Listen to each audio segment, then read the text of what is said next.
চিকিৎসাই করতাম না। বাংলাদেশ প্রতিদিন পত্রিকার মধ্যে এই খবরটা আছে। তা নাস্তিক বলে আয় হায়, যদি চিকিৎসাই না করে তাইলে তো আমার বিপদ। লাস্টে বলে যে ডাক্তার সাহেব, আমি আল্লাহর সাথে চ্যালেঞ্জ করে আমি বলছিলাম যে আল্লাহ বলে দেখে, আমি এজন্য পুষ্কিনির ভিতরে নাইমা ডুব দিয়া পানি খাইছিলাম হা কইরা। ডাক্তার ডাক দে বলে, এরে নাস্তিক, এরে বেঈমান, আমার আল্লাহ তো দেখে, তোর মতন নাস্তিকের মাধ্যমে আল্লাহ গোটা পৃথিবীর মানুষকে মাঝে মধ্যে দেখায়। জোরে কোন ঠিক না বেটি? এজন্য যারা দিনের বেলা খায় রমজান মাসে, তাদের কিন্তু ভয়ঙ্কর শাস্তি আছে, ভয়ঙ্কর শাস্তি, কঠিন শাস্তি। বলে কেমন শাস্তি? যে যারা দিনের বেলা খায় তাদের শাস্তি। বলে সর্বনিম্ন স্তরের একটা শাস্তি আছে। হাদিস শরীফের মধ্যে আল্লাহর রাসূল বলেন যে হাসরের ময়দানে নবীজি কাঁদবেন, ইয়া রব্বি হাবলি উম্মতি উম্মতি বলে কাঁদবেন। আদম সফিউল্লাহ কাঁদবেন, মুসা কালিমুল্লাহ কাঁদবেন, ইসমাইল জবিহুল্লাহ কাঁদবেন, ইব্রাহিম খলিলুল্লাহ কাঁদবেন, ঈসা রুহুল্লাহ কাঁদবেন। তাদের কান্নার আওয়াজ হলো ইয়া নাফসি ইয়া নাফসি ইয়া নাফসি। আল্লাহ আমার কি হবে, আমার কি হবে, আমার কি হবে ময়দানে মহাশর। রহমাতুল লিল আলামিন নবী বলবে ইয়া রব্বি হাবলি উম্মতি ইয়া রব্বি হাবলি উম্মতি।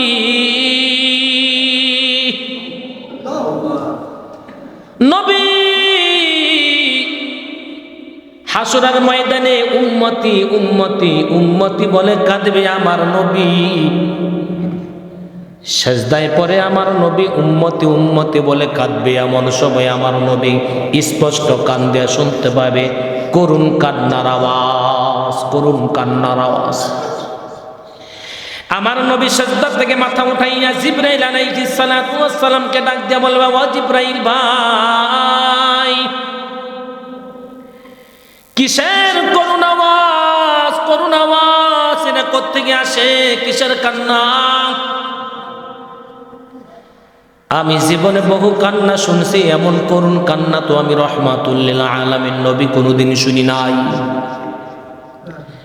জিবরাইল বলবে, হাবিব যান, সামনে দিকে যান, একটু যাওয়ার পরে ডান দিকে একটা রাস্তা আছে, রাস্তা দিয়ে যাইলে আপনি তাদের করুণ কান্নার আওয়াজ সম্পর্কে আপনি জানতে পারবেন।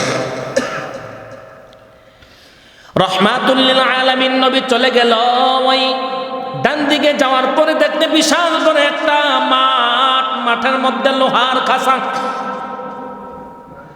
লোহার খাঁচার নিচে দিয়া তামার তৈরি পাত। এই লোহার খাঁচার ভিতরে কিছু মানুষ, হাজার হাজার মানুষ বন্ধু অবস্থায় আছে। এই লোহার খাঁচাটা ঝুলন্ত অবস্থায় আছে, নিচে দিয়ে আমার আল্লাহ জাহান্নামের আগুন জ্বালাই দিছে।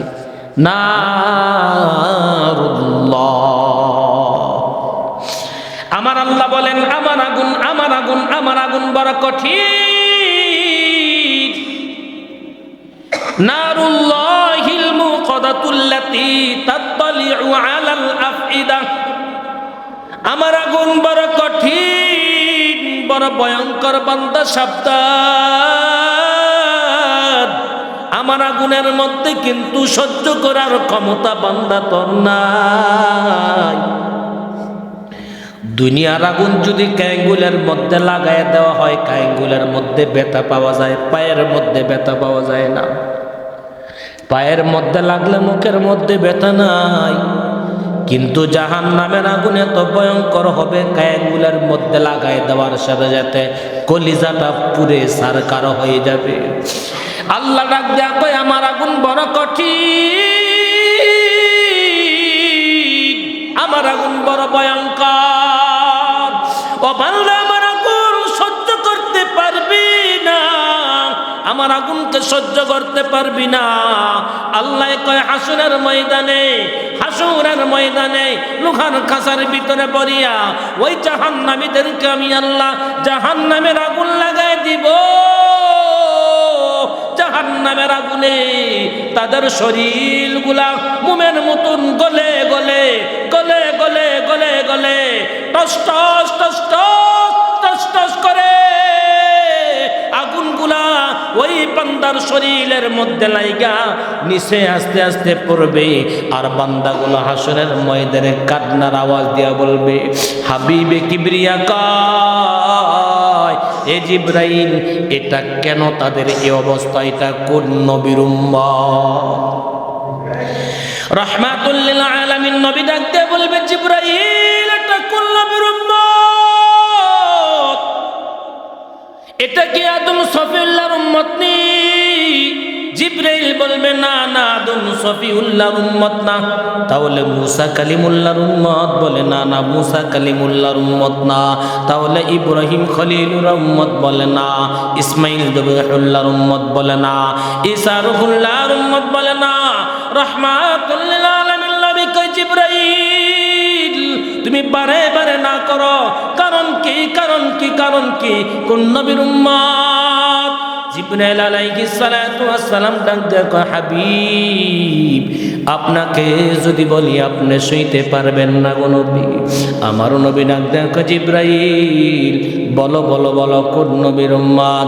জিবরাইল বলে, ওগো হাবিব, এই উম্মতগুলো হলো আখিরে জামানার পয়গম্বরের উম্মত। জোরে কোন নাউজুবিল্লাহ। আখিরে জামানার পয়গম্বরের উম্মত। আমার নবীর কান্না আরো বেড়ে গেল। মায়ার নবী সিজদার মধ্যে হাজির। সিজদার মধ্যে গিয়ে আমার নবী আল্লাহকে ডাক দেয়, আল্লাহ, ও মালিক, আমার উম্মতের কেন এমন অবস্থা গো আল্লাহ, মাফ করে দাও। নবী আমার সিজদায় পড়ে কান্নাকাটি যখন করতেছে, জাহান্নামীদের গায়ের মধ্যে আগুন লাগতে লাগতে লাগতে লাগতে আস্তে আস্তে সব শরীরগুলা গোস্তগুলা পুরে পুরে পুরে পুরে তামার পাতের মধ্যে উপস্থিত হয়ে গেল। এখন বাকি হাড্ডিগুলা পড়তে পড়তে পড়তে পড়তে এমন একটা সময় হয়ে গেছে, পানি হয়ে গেছে। এবার খাঁচার ভিতরে একটা মানুষও নাই।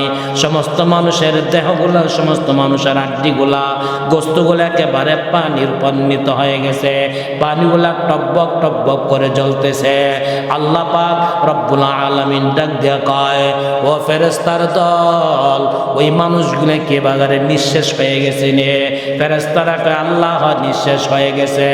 আল্লাহ ডাক দিয়া বলেন, ইন্নামা আমরুহু ইযা আরাদা শাইআন আইয়াকুল লাহু কুন ফায়াকুন।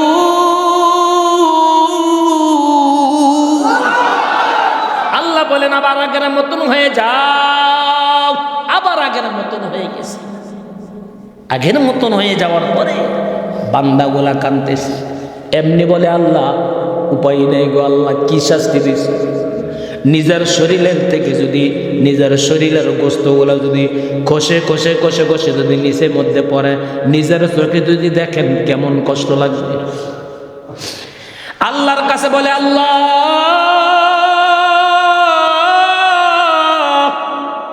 মাফ করে দাও, এমন কষ্ট সইতে পারি না রে আল্লাহ, মাফ করে দাও। আল্লাহ বলেন, না না, মাফ করার কোনো সুযোগ নাই। কাছার ভিতরে দাঁড়াইয়া বান্দাগুলো আল্লাহর সামনে এভাবে বলবে, আল্লাহ মাফ করে দাও। আরেক দিক দিয়ে আমার নবী সিজদায় পড়ে উম্মতের জন্য কাঁদবে, আল্লাহ মাফ করে দাও। আল্লাহ পাক বলবেন, হাবিব, ও হাবিব, আপনি এই উম্মতের জন্য কাঁদিয়েন না গো নবী। হাবিব, আপনাকে বড় আমি মহব্বত করি গো, বড় ভালোবাসি হাবিব, আপনি উম্মতের জন্য কাঁদিয়েন না নবী। তাড়াতাড়ি আপনি সিজদার থেকে মাথা উঠায় নেন। হাসরের ময়দানে ওই মানুষগুলোকে আমার আল্লাহ আবার দ্বিতীয় আগুন জ্বালায় দিবে। এমনিভাবে আগুন জ্বালাইতে জ্বালাইতে জ্বালাইতে জ্বালাইতে 70 বার আগুন জ্বালাইবে, তাদের শরীর শেষ করবে, আবার জিন্দা করবে, আবার জ্বালাবে, আবার জিন্দা করবে। 70 বার যখন জ্বালাইবে রহমতের নবী সিজদায় পড়ে কাঁদবে। আল্লাহ পাক বলবেন, হাবিব তাদের জন্য আপনি কাঁদবেন না, সিজদার থেকে মাথা উঠান, আপনি কাঁদতে পারবেন নবী। এই নাফরমানদের জন্য আমি আল্লাহ আপনার কান্নাও কবুল করব না। জোরে কন্যা উজুবিল্লাহ।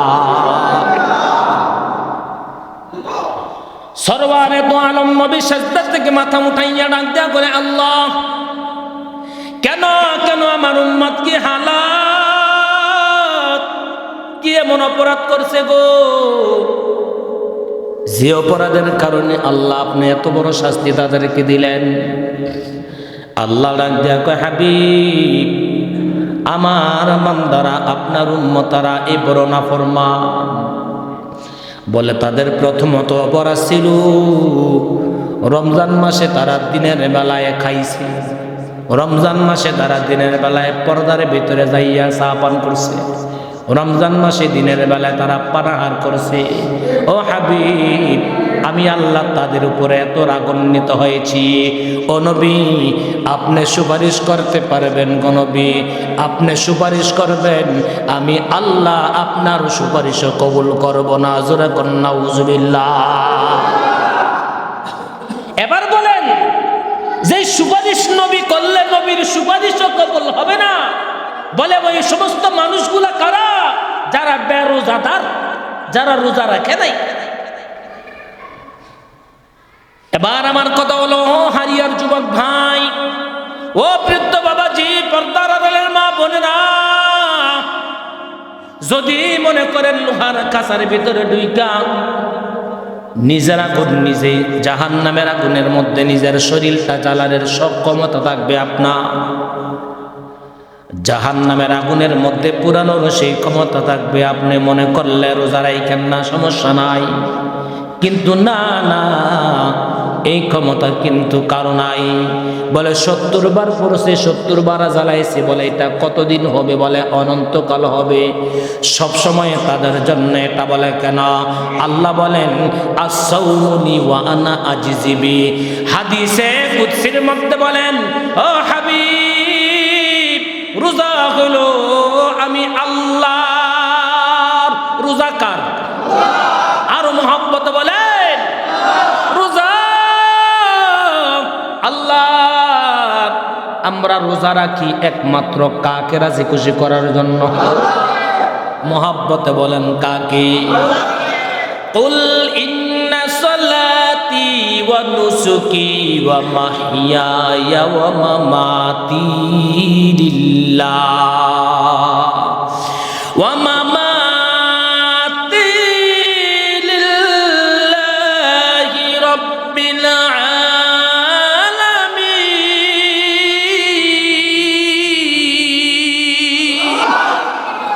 আল্লাহ বলেন, আমার নামাজ, আমার কুরবানি, আমার রোজা, আমার হজ, আমার যাকাত, আমার বেঁচে থাকা, আমার মরণ একমাত্র কার জন্য? আল্লাহ বলেন, যারা আমি আল্লাহর জন্য রোজা রাখবি রে, আমি আল্লাহ কি করব বান্দা জানা? রোজা আমি আল্লাহর, আর আমি আল্লাহর জন্য বান্দা যদি রোজা রাখা, আমি আল্লাহ নিজেই আমার বান্দাকে নিজের হাতে বান্দারকে রোজার প্রতিদান দিব। या इलाही तू मेरा माबूद है, या इलाही तू मेरा माशूक है, या इलाही मुझसे मुझको दूर कर, ताकि देखा मुझ में तुझको एक नजर, या इलाही तू मेरा माबूद है, या इलाही तू मेरा माशूक है। এই যে আমরা নামাজ পড়ি, জিকির করি, কোরআন তেলাওয়াত করি, যত ইবাদত করি, বাইতুল্লাহ যাই, সব ইবাদতের সওয়াব ডান কান্দের ফেরেশতায় লেখে, সব গুনাহ বাম কান্দের ফেরেশতায় লেখে। কিন্তু আল্লাহ বলে না না, এ বান্দা আমি আল্লাহ কিন্তু ফেরেশতাদেরকে নির্দেশ করি, ও ফেরেশতা আমার বান্দা আমার জন্য রোজা রাখছি, যেহেতু রোজাটা আমি আল্লাহ, আমার বান্দায় আমি আল্লাহর জন্য রোজা রাখছি, রোজার প্রতিদান তোরা লিখবি না, আমি স্বয়ং আল্লাহ রোজার প্রতিদান দিব। জোরে কোন সুবহানাল্লাহ। এ ভাই, আল্লাহ যদি দেয় কম দিবে না বেশি? বলে কেমন? মনে করেন এ হারিয়া গ্রামের মিয়া ভাইয়ের নাম কি? হাজী আব্দুল মতিন সাহেব।